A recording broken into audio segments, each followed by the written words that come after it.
Hey, what's up, my friends? Lokay here, and I've been doing some research lately on gut health and certain things in our environment that undermine our health, that undermine our well-being, and that can cause a lot of damage in our digestive system. And so I wanted to share that tonight with all of you and get these messages out because it's important for us to be aware. Once we're educated, there's no turning back. It's the red pill. And it also motivates us to take action, to take things a bit more seriously than perhaps we did before, because I really feel like the world needs us to step up in those ways. So remember, drop a comment, give a like. Would love to hear from y'all as you're watching this video. And one of the things I've been watching is a number of talks and interviews about a chemical. You guys have heard of it, I'm sure. It's called Roundup, but more importantly, it's called glyphosate. So this is a common chemical created by Monsanto. It's kind of a eerie name, Monsanto, because they've done a lot of terrible things and they need to be held accountable. But sometimes the way we hold injustice accountable needs to be from our center point and from how we walk in the world, and that trusting nature's law always brings order. Nature's law will always bring justice. But nature moves in her own time and her own rhythm, and so we must be patient.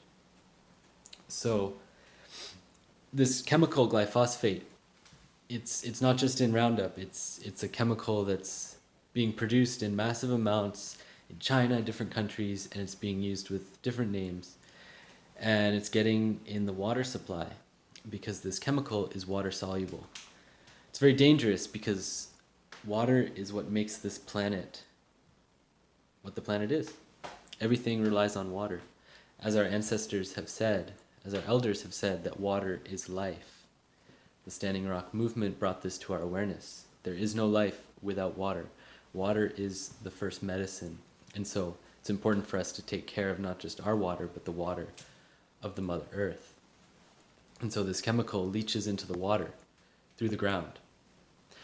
And it enters the streams, the rivers, the oceans. It enters the heavens, it enters the clouds, and it rains down upon us. It's in the air. The air is full of water. And so we're breathing it in. It's almost unavoidable at this point. 4.5 billion pounds of glyphosate are sprayed on this earth every single year. Crazy amounts of chemicals. And what this chemical does is it's actually patented as an antibiotic. So it destroys bacteria, it destroys plants, and it destroys fungi. So they say it's safe for human consumption because the way the mechanism works inside of this chemical in the bacterias, the plants, and the fungi is that it prevents those organisms from producing amino acids, from producing proteins. And so they basically starve. And so what we have is when these plants are sprayed with the chemicals, they're not producing proteins, but they're also no longer producing medicines because of this chemical. The medicinal power of plants is nullified by Roundup. And so you can eat a tomato that's sprayed with this stuff, and it looks beautiful. It's red, it's juicy, maybe even has a bit of flavor, but the nutrient profile in it is basically non-existent because the soil's been stripped, and you're basically not really getting any nutrition from it, and basically no medicinal value from it either. And yet there's the illusion that you're eating something that's nourishing you. And a lot of people would think, oh, I'm making a healthy choice. So we're being deceived. And when it gets into the water, of course it gets everywhere. The animals eat it, we eat the animals, some of us. And then it gets inside of our system. And what does it do? It kills fungi and bacteria. Antibiotic. We're all eating antibiotics, which we know is not healthy, at least not in that sense. So now we're carpet bombing our intestinal tract. So anyways, it's grim news, but there's good news too. Because we have the power to change and transform our reality. The one thing that we always have authority over, that we all have control over, is our organism, our bodies, our minds, our emotions, and what we allow to enter into us, what we choose to eat, to consume, to fill ourselves with. We can choose the thoughts that we have, we can choose the feelings to an extent that we cultivate. And so this is where the power is. This is where we can bring justice. Because right now, the organic food movement is at like 4 or 5% of food, at least in the United States, is bought organically and produced organically, which means presumably there's no glyphosate, or at least it's not being sprayed on the plants. Now, that being said, all that's needed is for us as humanity to be consuming a minimum of 16% organic to dismantle the financial stability of these chemical fertilizer and chemical pesticides, herbicide companies. 16%, that's all we need. We're at 4 or 5%.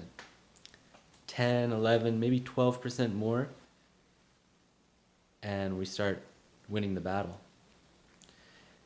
And we have the power. We have the ability to choose, to make those wise choices. So, as we heal our bodies, as we take charge of our lives, as we take back our power as sovereign human beings, we heal this planet. Or we give space for the planet to heal herself, because she does not need us to heal her. She just needs us to stop making her sick. Stop making herself sick. It's simple quantum physics, the macro and the micro, the quantum universe, the holographic universe, which is that. So within, so without, as above, so below. We are a microcosm of this whole earth. So, take care of this territory, take care of territory we live in, take care of this whole territory we call planet Earth. And we can create heaven on earth.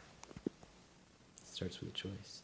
So, take care of yourselves, take care of your bodies, take care of your minds, take care of your spirit, take care of each other, because we're going to get through this.